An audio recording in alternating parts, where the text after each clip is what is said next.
আসসালামু আলাইকুম ওয়া রাহমাতুল্লাহি ওয়া বারাকাতুহু। সম্মানিত দেশবাসী, আমি cancer specialist doctor SM. Sarwar. আপনারা জানেন যে সারা ওয়ার্ল্ডের ডাক্তারদের বক্তব্য ক্যান্সার হলো নো আনসার।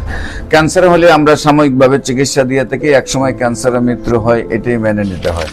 এমনই একজন ক্যান্সার রোগী মৃত্যু যে মানুষ আপনাদের সাথে পরিচয় করে দিচ্ছি, যিনি বাংলাদেশে কিভাবে চিকিৎসা করেছেন, ইন্ডিয়াতে কিভাবে চিকিৎসা করেছেন, ওনার শারীরিক অবস্থা কিভাবে ছিল, এখন উনি কিভাবে সেই ক্যান্সার থেকে লাভ করছেন, আমরা সেই ব্যক্তির সাথে আপনাদেরকে পরিচয়টা তুলে ধরছি।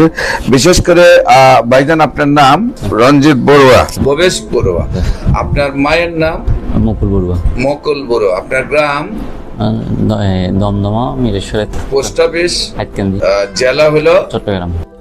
চট্টগ্রাম। হ্যাঁ, তো বিশেষ করে আপনি যে অসুস্থ হয়েছিলেন, কিভাবে কোথায় কোথায় গিয়েছেন, কিভাবে কি চিকিৎসা করেছেন এবং আমার কাছে কিভাবে আসেন, একটু যদি বিস্তারিত দেশবাসীর উদ্দেশ্যে বলেন। প্রথমে এখানে আমার লিভার ক্যান্সার ধরা পড়ে, তো এই লিভার সিরিজ হয়ে যায়। লিভার সিরিজ আমি দিল্লিতে চিকিৎসা নিই, ওখানে দিল্লি আইএলবিএস হসপিটালে চিকিৎসা নিয়েছে।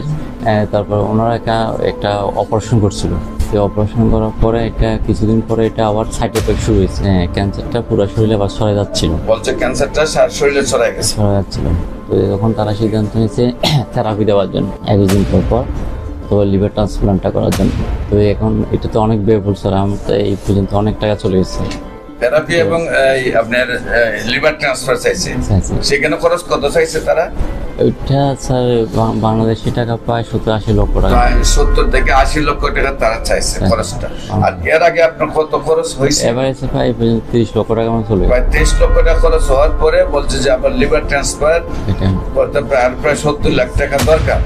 তারপরে আপনার শারীরিক অবস্থা কেমন হলো? তখন শারীরিক অবস্থা, আমি চলে আসছিলাম ওখান থেকে। আসার পরে এখানে কিছুদিন থাকার পরে অবস্থাটা একদম অবনতি হয়ে গেল। এখানে স্যার ওই পেটে পানি চলে এসেছিল স্যার, পেটে পানি চলে এসেছিল, গাটা ফুলে গেছিল।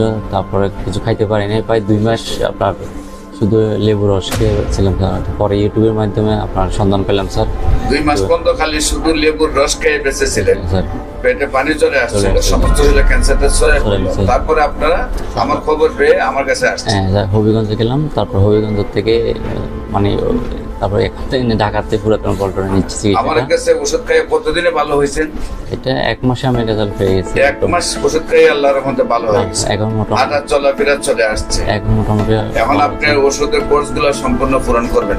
এটাই স্যার। সম্মানিত দেশবাসী, উনি বিশেষ করে 27 লক্ষ টাকার মতো শেষ করেছেন। প্রায় আরো 70 লক্ষ টাকা খরচ করার জন্য ফ্যামিলি প্রিপারেশন নিয়েছিল। সেই অবস্থায় আমি পাওয়াতে আল্লাহর রহমতে ওনার চিকিৎসায় যতটুকু সুস্থ হয়েছেন। আপনারা দেশবাসী দোয়া করবেন, উনি যেন আপনাদের সবাই দোয়ায়, চিকিৎসাটা বড় কথা নয়, আল্লাহ যদি সহযোগিতা না করে আমার গুল্লা পৃথিবীর সব ডাক্তার গুল্লে সে ওনার ভিতরে প্রবেশ করলে হবে না, আমি বিশ্বাস করি।